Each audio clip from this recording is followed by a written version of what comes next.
بسم الله الرحمن الرحيم. معاكم سيد بدرية. النهاردة الأوسكار نايت، يعني كنت في الأوسكار في حفلات الأوسكار، والنهاردة عندنا عيد في هوليوود. فبتكلم من هوليوود كاليفورنيا، من لوس أنجلوس. النهاردة شفت البرنامج حديث الرئيس بتاع سيادة الرئيس عبد الفتاح السيسي، وعجبني الفكرة جدا جدا، وحاجة جميلة ان الرئيس يتكلم كل شهر مع الشعب المصري والشعب العربي والشعوب العالمية، لان الفيديو ده مش هيبقى بس بمثابة ان هو يتعرض للشعب المصري، ولكن للشعوب العالم اجمع. نشوف الرئيس بتاع مصري بيقعد ياخد ساعة مع احبابه ومع شعبه. وفي البداية أنا أحب أقول يعني محدش يهاجمني، لأنني ما عجبنيش الإضاءة، ما عجبنيش الصوت، ما عجبنيش الموسيقى التصويرية والإديتنج، القطع بين الكادرات، أن يكون معمول، يكون رئاسة الجمهورية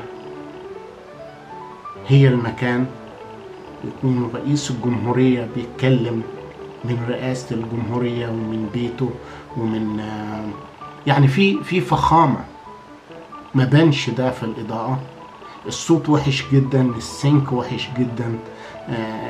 معرفش عندي في الفيديو ولا لا، ولكن الصوت مش ماشي مع حركة الكلام.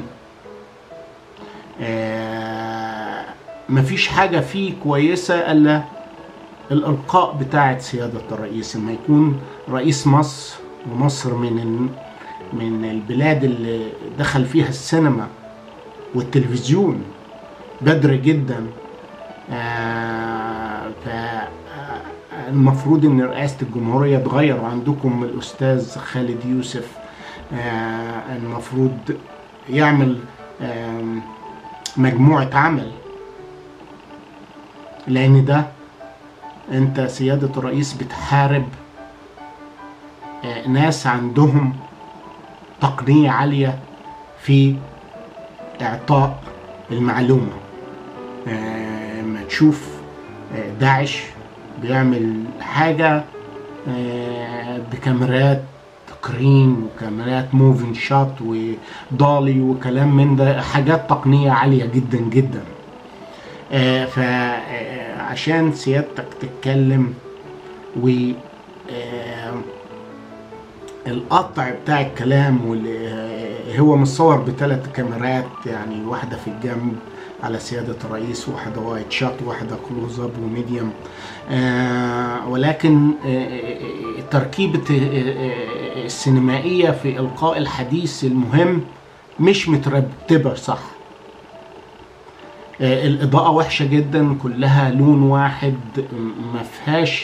ما فيهاش حاجة تجذب الإنسان وتقول ده يعني مكان في رئاسة جمهورية لبلد عظيمة زي مصر. لا لا لا، المفروض نبقى شاطرين أحسن من كده.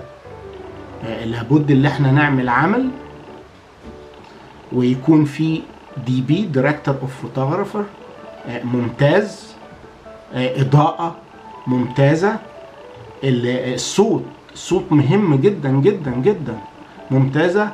كل حاجة موجودة في الفيديو رديئة جدا، وده يعني حاجة تزعل بصراحة.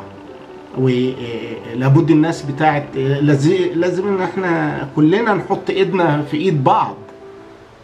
اما يكون في حاجة مش 100 نتكلم فيها، مش عيب يا جماعة. انا ما بهاجمش، اوعوا تحسبوا ان انا بهاجم السيسي او بهاجم الدولة. لا لا لا، احنا غلطنا في اول حلقة.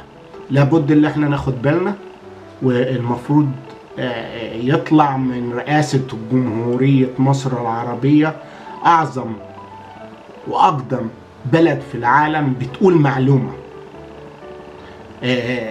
يعني التاريخ المصري تاريخ مرئي، من بداية الفراعنة. كان الفراعنة بيحطوا الحدوتة ويقولوا المعلومة على جدار المعابد.